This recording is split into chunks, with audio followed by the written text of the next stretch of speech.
हाय। आज की वीडियो बहुत ही नॉलेजेबल होने वाली है। तो जब भी आप कभी मंदिर जाते होंगे, शिवलिंग में पानी चढ़ाते होंगे और या आप कभी परिक्रमा करते होंगे तो सब आपको बोलते होंगे कि शिवलिंग की हमेशा आधी परिक्रमा होती है। वो क्यों होती है, इसके बारे में जानने की हम कोशिश करेंगे। तो चलते हैं। सनातन धर्म में मंदिरों में जाना और वहाँ पूजा करने के कुछ नियम निर्धारित किए गए हैं। इसी में एक नियम है, शिवलिंग की परिक्रमा हमेशा आधी ही की जाती है। लेकिन बहुत से लोगों के मन में यह शंका होती है कि आखिरकार शिवलिंग की आधी परिक्रमा ही क्यों?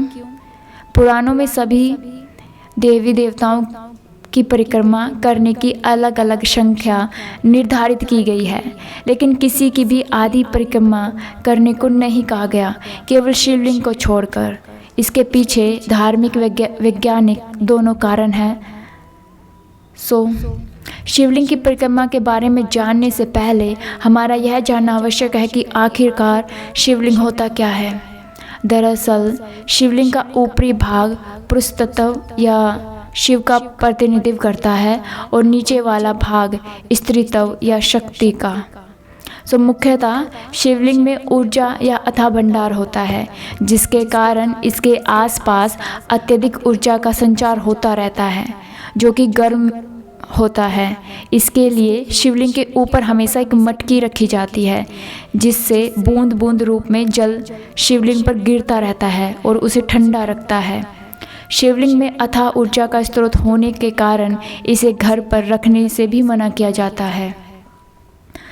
सोमसूत्र या जलाधारी क्या है? हम शिवलिंग पर जो भी चढ़ाते हैं, जैसे कि दूध, दही, जल, शहद इत्यादि, वह सब एक नली की सहायता से वहाँ से बाहर निकलता रहता है। यह सब जिस नली से बाहर निकलता है उसे ही हम सोमसूत्र, जलधारी, जलहरी या निर्मली के नाम से जाना जाता है। भगवान, अब बात करते हैं कि हमें शिवलिंग की आधी परिक्रमा करने को ही क्यों कहा जाता है। इसके पीछे सबसे मुख्य कारण जलाधारी ही है, क्योंकि इसे लांघना शास्त्रों में घोर अपराध माना गया है। शास्त्रों के अनुसार इसे लांघने से भगवान शिव रुष्ट हो जाते हैं और इस कारण मनुष्य को शारीरिक व मानसिक रूप से दुख भोगना पड़ता है। ये तो आम लोगों को डराने के उद्देश्य से कहा जाता है कि, लेकिन इसके पीछे धर्म का एक छुपा हुआ ज्ञान है। या तो आपने जान लिया कि शिवलिंग में अथाह ऊर्जा का भंडार होता है, इसलिए जब हम उस पर जल इत्यादि चढ़ाते हैं तो ऊर्जा का कुछ भाग उसे मिलकर जलाधारी के माध्यम से प्रवाहित होता रहता है। इस मिश्रण में शिव व शक्ति दोनों की ऊर्जा मिली हुई होती है, जो अत्यधिक गर्म होती है।